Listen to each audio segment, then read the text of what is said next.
Hallelujah. आप सभी को जय मसीह की।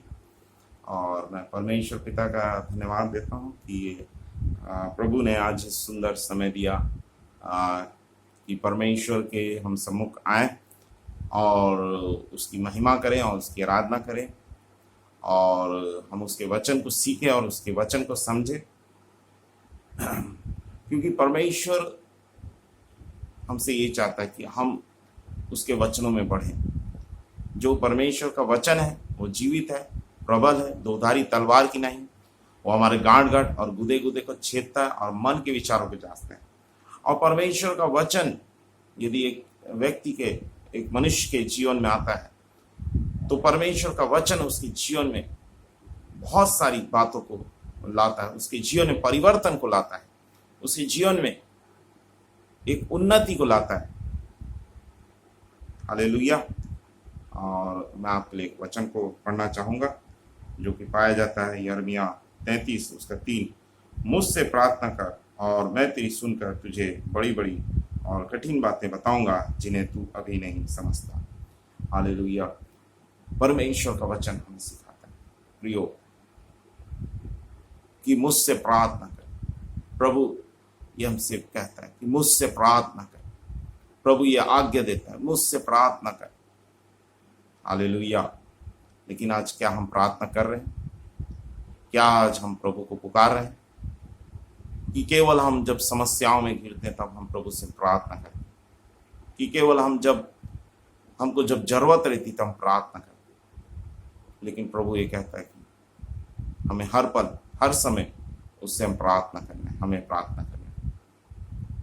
मुझसे प्रार्थना कर, प्रभु ये आज्ञा देता है और कहता है और मैं तेरी सुनकर तुझे बड़ी बड़ी और कठिन बातें बताऊंगा जिन्हें तू अभी नहीं समझता। मैं तेरी सुनकर, हालेलुया। जब तक हम प्रार्थना नहीं करेंगे, जब तक हम प्रभु को पुकारेंगे नहीं, तब तक प्रभु हमारी कैसे सुनेगा? प्रभु कहता है कि मैं तेरी सुनकर, यूं ही काम नहीं करेगा प्रभु हमारे जीवन में। प्रभु हमारी प्रार्थना को सुनकर हमारे जीवन में काम करेगा। हालेलुया। प्रभु ऐसे ही नहीं काम करेगा।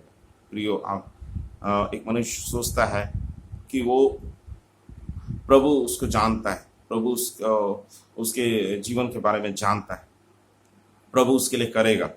लेकिन जब तक वो प्रार्थना नहीं करेगा तब तक प्रभु उसके लिए कुछ नहीं करने वाला। हालेलुया। यद्यपि प्रभु दयालु और क्षमा करने वाला परमेश्वर है, उसको, उस व्यक्ति को वो अवसर देगा, उस मनुष्य को अवसर देगा कि वो प्रार्थना के लिए प्रभु के पास आए, प्रार्थना करने के लिए प्रभु के निकट आए, प्रार्थना करे, प्रभु से विनती करे, प्रभु से बातें करे, प्रभु को अपने जीवन का हालचाल प्रभु को सुनाए और प्रभु को बताए कि मैं, प्रभु मेरे जीवन में ये सारी बातें हैं। तब प्रभु उसकी सुनकर, उसकी प्रार्थना को स्मरण कर उसे उत्तर देगा। हालेलुया। जैसे हम इसमें पाते हैं, मैं तेरी सुनकर तुझे बड़ी बड़ी और कठिन बातें बताऊंगा जिन्हें तू अभी नहीं समझता। मैं तुझे बड़ी बड़ी और कठिन बातें बताऊंगा जिन्हें तू अभी नहीं समझता। अभी वर्तमान में हो सकता है हम कई बातों को हम नहीं समझ पाते। हमारे साथ ऐसा क्यों हो रहा है, हमारे साथ वैसा क्यों हो रहा है, हमारे जीवन में क्यों इतनी कठिनाई है, क्यों इतनी परेशानियां है, क्यों हमारे जीवन में रोग है, बीमारी है, क्यों हमारे जीवन में आर्थिक तंगी है, तकलीफें, क्यों हमारे जीवन में इस सारी बातें हैं, या हमारे जीवन में सब कुछ होने के बाद भी हमारे जीवन में खुशी नहीं है, आनंद नहीं है, क्यों है? इस सारे प्रश्नों का सवाल प्रभु कहता है कि मैं तेरी सुनकर और तुझे बड़ी बड़ी और कठिन बातें बताऊंगा जिन्हें तू अभी नहीं समझता। बड़ी बड़ी और कठिन बातें प्रभु हमारे जीवन में उन भेदों को प्रकट करेगा जो भेद हम नहीं जानते, जो नहीं समझते, जो जीवन की गहरी बातों को हम नहीं समझ सकते, जो जीवन में हमारे साथ क्यों घटता है, ये सारी बातों को हम नहीं समझ सकते। लेकिन प्रभु का आत्मा उसे आपके जीवन में प्रकट करेगा। प्रभु का आत्मा आपको बताएगा, आपको गाइड करेगा, आपको मार्गदर्शन करेगा। लेकिन प्रियो, हमें समर्पित होने की जरूरत है। हमें अपने आप को प्रभु के हाथ में सौंपने की जरूरत है। जैसे हम Romeo, praise the Lord, hallelujah, प्रभु की महिमा। रोमियो की पत्री मैं निकालूंगा। रोमियो की पत्री में क्या लिखा? रोमियो 12 उसका 1 और 2 पद को मैं पढ़ूंगा। इसलिए हे भाइयों, मैं तुमसे परमेश्वर की दया स्मरण दिलाकर विनती करता हूँ कि अपने शरीरों को जीवित और पवित्र और परमेश्वर को भावता हुआ बलिदान करके चढ़ाओ। यही तुम्हारी आत्मिक सेवा है। इस संसार के सदृश ना बनो, परंतु तुम्हारे मन के नए जाने से तुम्हारा चाल चलन भी बदलता जाए, जिससे तुम परमेश्वर की भली और भावती और सिद्ध इच्छा अनुभव से मालूम करते रहो। Praise the Lord, hallelujah. प्रभु का वचन हमें बता रहा है, इसलिए हे भाइयों, मैं तुमसे परमेश्वर की दया स्मरण दिलाकर विनती करता हूँ। मैं तुमसे परमेश्वर की दया स्मरण दिलाकर विनती करता हूँ कि परमेश्वर जो परमेश्वर की दया हम पर हुई है उसको विनती, उसके लिए पौलुस कहता है कि मैं परमेश्वर की दया तुम्हें स्मरण दिलाकर विनती करता हूँ, जो परमेश्वर ने हम पर दया की है ना, कि अपने शरीरों को जीवित और पवित्र और परमेश्वर को भावता हुआ बलिदान करके चढ़ाओ। अपने शरीरों को क्या करो? जीवित और पवित्र और परमेश्वर को भावता हुआ बलिदान करके चढ़ाओ। हालेलुया। क्योंकि परमेश्वर हमसे ये चाहता है कि हम अपने शरीरों को क्या करें? परमेश्वर के आगे सौंपे। प्रार्थना के लिए हम प्रभु के आगे आए। हालेलुया। प्रार्थना करने के लिए हम प्रभु के सम्मुख आए। हालेलुया। क्योंकि परमेश्वर हमसे और कुछ नहीं चाहता, लेकिन परमेश्वर हमारे जीवन को चाहता है। हालेलुया। हमारे जीवन को चाहता है, हमसे वो प्रेम करता है। हालेलुया। प्रियो, अगर आप अपने शरीर को परमेश्वर के सामने अर्पित करेंगे, परमेश्वर से विनती और प्रार्थना करते हुए अपने आप को परमेश्वर के सम्मुख बनाए रखेंगे, हालेलुया, तो ये परमेश्वर को बहुत भाता है प्रियो, है ना। क्योंकि तुम अपने शरीरों को जीवित और पवित्र और परमेश्वर को भावता हुआ बलिदान करके चढ़ाओ। यही तुम्हारी आत्मिक सेवा है। यही तुम्हारी क्या है? आत्मिक सेवा।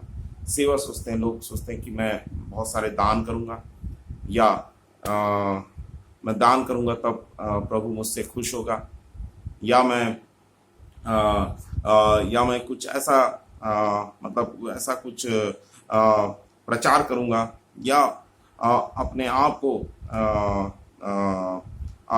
मतलब इस टाइप की कुछ बातें अपने जीवन के द्वारा करूंगा तो प्रभु मुझसे खुश होगा। लेकिन सबसे पहली बात प्रभु यही कहता है कि तू अपने शरीर को जीवित और पवित्र और परमेश्वर को भावता हुआ बलिदान करके चढ़ा। हालेलुया। प्रभु यही चाहता है कि हम उसके सम्मुख आए, हम उससे प्रार्थना करें, हम उससे विनती करें, हम उससे बातचीत करें। प्रभु हमारी आवाज को सुनना चाहता है। प्रभु हमारे हृदय से निकलने वाली आवाज को सुनना चाहता है। हमारे होठों से निकलने वाली आवाज को नहीं, लेकिन हमारे हृदय से जो आवाज निकलती उसको प्रभु सुनना चाहता है, और उसको सुनकर परमेश्वर हमारे जीवन में काम करना चाहता है। प्रियो, इस समय है कि हम अपने आप को परमेश्वर के लिए समर्पित करें। Praise the Lord. अभी लॉकडाउन जब यहाँ चारों तरफ लॉकडाउन की स्थिति है, हमारे पास कोई और चारा नहीं।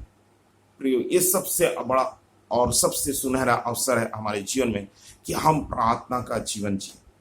हम समय को व्यर्थ ना गवाएं, हम समय को वेस्ट ना करें, शैतान को ना दे। शैतान हमारे जीवन के हमारे अनमोल क्षण को वो चुरा लेना चाहता है। हमारे जीवन से वो सारी जो अवसर है वो हमारे जीवन से हटा लेना चाहता है।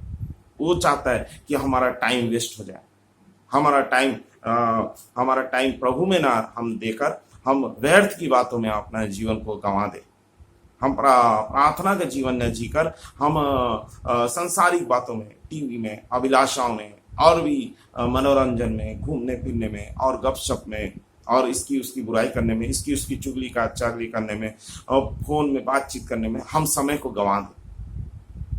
लेकिन प्रियो, प्रभु ये चाहता है कि हम प्रार्थना में समय बिताएं, हम प्रभु के लिए समर्पित हों, अपने शरीर को जीवित और पवित्र और भावता हुआ बलिदान करके परमेश्वर के आगे जाओ। यही तुम्हारी आत्मिक सेवा है। इस संसार के सदृश ना बनो, परंतु तुम्हारे मन के नए हो जाने से तुम्हारा चाल चलन भी बदलता जाए। इस संसार के सदृश मत बनो। संसार की चाल कैसी? बुरी है। संसार के लोग कैसे हैं? लालची हैं, लालच का स्वभाव है। उनका जी पैसों से संतुष्ट नहीं होता। जितना पैसा कमाएंगे उतना कम लगता है, उससे और भी अधिक कमाना चाहते हैं, और भी पैसा कमा कमा कर पाप का जीवन जी कर परमेश्वर के सम्मुख अपने लिए क्रोध को कमा रहे। वो नहीं जान रहे पैसा तो कमा रहे, लेकिन परमेश्वर का क्रोध भी उन पर आएगा। एक ना एक दिन वो क्रोध जब उनके जीवन में आएगा तो उन्हें संभलने का मौका नहीं मिलेगा। प्रियो, आज हमारे पास संभलने का मौका है। हमारे पास अवसर है कि हम अपने आप को संभाल लें। हालेलुया।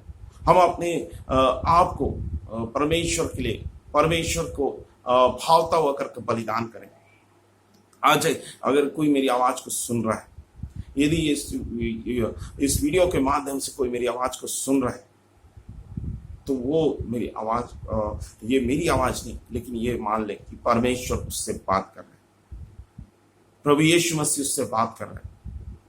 जिस यीशु ने हमारे लिए अपना पवित्र लहू बहाया, जिस यीशु ने अपना क्रूस पर हमारे लिए बलिदान हुआ, प्रभु यीशु हमारे पापों के लिए बलिदान हुआ, हमारे गुनाहों के लिए बलिदान हुआ, हमारे रोगों के लिए वो उसने कोड़े खाए, ताकि उसके कोड़े खाने के द्वारा हम चंगे हो जाए, उसके लहू बहाने के द्वारा हमारा उद्धार हो जाए। प्रभु यीशु हमसे यही चाहता है कि हम उससे विनती और प्रार्थना करें, क्योंकि प्रभु यीशु मसीह परमेश्वर और हमारे मनुष्यों के मध्य में वो मध्यस्थता करता है। हालेलुया। और वो हमारे लिए पिता से विनती करता है, हमारे लिए वो विनती करता है। लेकिन प्रियो, हमको प्रार्थना करना है, और वो प्रभु यीशु मसीह के माध्यम से परमेश्वर तक वो प्रार्थना पहुंचेगी हमारी, और स्वर्ग से हमें उत्तर मिलेगा, क्योंकि यीशु मसीह ने उस लहू का दाम देकर हमें मोल ले लिया, हमें खरीद लिया है। प्रियो, पहले हम अनजान थे, प्रभु से दूर थे, प्रभु के बारे में हम नहीं जानते थे, लेकिन आज हम प्रभु को जानते हैं। और प्रभु को जानने के बाद भी हमारे लिए क्या भला है, हम क्या भला कर सकते हैं, ये जानने के बाद भी हम उस भलाई को ना करें, उस प्रार्थना का जीवन को हम न जिए, तो ये हमारे लिए पाप गिना जाएगा, ये हमारे लेखे में पाप गिना जाएगा। हालेलुया। क्योंकि यदि कोई वचन में लिखा है, यदि कोई भलाई करना जानता हो और भलाई ना करे, तो ये उसके लेखे में पाप गिना जाता है। Praise the Lord. प्रियो, हमको पाप नहीं कमाना है, हमको परमेश्वर का क्रोध को नहीं कमाना है, परमेश्वर के अनुग्रह को हमें कमाना है, परमेश्वर की आशीष को हमें कमाना है, परमेश्वर के वचनों पर हमको चलना है, क्योंकि हमें आशीषित होना है, हमें श्रापित नहीं होना है। प्रियो, अगर आप आशीषित होना चाहते हैं, यदि आप प्रभु के वचनों पर आप चलना चाहते हैं, तो आप इस वचन को सुनिए, और इसके अनुसार आज जो वीडियो आप सुन रहे हैं, आज जो आप परमेश्वर की आवाज को सुन रहे हैं, ये मेरी नहीं, लेकिन ये परमेश्वर की आवाज है। क्योंकि हम तो खाली हम बोलते हैं, लेकिन प्रभु हमारे द्वारा होकर बात करता है। हालेलुया। आप ये मत सोचिए, क्योंकि प्रभु का वचन बताता है, जो मेरे भेजे हुए को ग्रहण करता है वो मुझे ग्रहण करता है, और जो मुझे ग्रहण करता है वो पिता को ग्रहण करता है। प्रभु यीशु मसीह इस प्रकार से बोलते हैं कि जो मेरे भेजे हुए को ग्रहण करता है वो मुझे ग्रहण करता है। आज प्रियो, आज हो सकता है परमेश्वर का वचन मेरे आवाज की माध्यम से आप तक पहुंच रहा है, लेकिन ये मत सोचिए कि ये मेरी आवाज है, लेकिन ये परमेश्वर का वचन है, परमेश्वर की जीवित वचन है। ये मेरा विचार नहीं, लेकिन परमेश्वर का वचन है, परमेश्वर का विचार है आपके जीवन के लिए। आप अपने आप को समर्पित कर दीजिए। दुख और परेशानी में और पीड़ाओं में आप मत जीते रहिए, आप प्रार्थना का जीवन जिए। आप प्रार्थना में उस आनंद को प्राप्त करें, प्रार्थना में उस सामर्थ को प्राप्त करें जो प्रभु आपको देना चाहता है। आप यूं ही खाली जीवन मत जिए। प्रभु चाहता है कि कोई भी आत्मा नाश न हो, लेकिन हर एक आत्मा बचाई जाए। हालेलुया। क्योंकि प्रभु चाहता है कि अंत के दिनों में हमें और भी प्रार्थना करना है, क्योंकि प्रभु का वचन बोलता है कि प्रार्थना में लगे रहो, निरंतर प्रार्थना में लगे रहो। हालेलुया। और किसी भी बात की चिंता मत करो। प्रभु कहता है कि तुम प्रार्थना करो ताकि तुम परीक्षा में ना पड़ो। हालेलुया। हमें प्रार्थना करना है और इस संसार के सदृश नहीं होना है, लेकिन इस संसार के सदृश ना बनो, परंतु तुम्हारे मन के नए हो जाने से तुम्हारा चाल चलन भी बदलता जाए, जिससे तुम परमेश्वर की भली और भावती और सिद्ध इच्छा अनुभव से मालूम करते हो। तुम परमेश्वर की भली और भावती और सिद्ध इच्छा क्या करो? अनुभव से मालूम करते रहो। हालेलुया। तुम्हारा चाल चलन क्या हो जाए? नया हो जाए। तुम्हारे मन के नए हो जाने से तुम्हारा चाल चलन भी नया होना चाहिए। Praise the Lord. हमारे चाल चलन में, हमारी बोली में, हमारे स्वभाव में, हमारे जीवन में वो सारी बातें दिखनी चाहिए। Praise the Lord.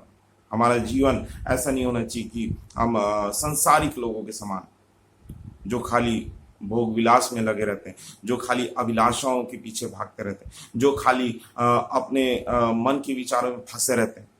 हमें अपने मन के विचार में नहीं चलना, लेकिन परमेश्वर के वचन में चलना है, परमेश्वर की आज्ञा को पूरी करना है। हम अपने वचन, अगर अपने विचारों पर हम चलेंगे कि मेरा सोचना ऐसा है, मेरा सोचना वैसा है, तो हम कभी परमेश्वर के वचन पर नहीं चल सकेंगे। हम परमेश्वर के वचन का अगर हम खंडन करेंगे तो हम परमेश्वर का खंडन करते हैं, परमेश्वर को हम ठुकराते हैं अपने जीवन से। और जो परमेश्वर को ठुकराता है तो परमेश्वर की दंड की आज्ञा उनके जीवन में आती है। हालेलुया। आप विश्वास कीजिए प्रियो, ये वचन आपके लिए, और आपसे परमेश्वर बात कर रहा है।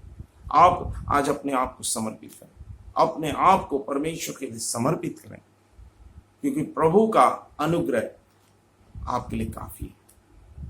प्रभु कहता है पौलुस को कि मेरा अनुग्रह तेरे लिए काफी है। प्रभु अपने दास पौलुस को कहता है कि मेरा अनुग्रह तेरे लिए काफी है। अनुग्रह मतलब ग्रेस। अनुग्रह मतलब ये समझ लीजिए, अनुग्रह मतलब वो आपको वो पद मिला है जिसके आप योग्य नहीं थे।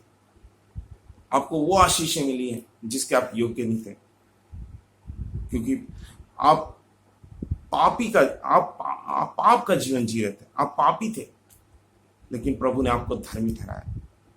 क्या हमारे काम ऐसे थे कि हम धर्मी ठहरते?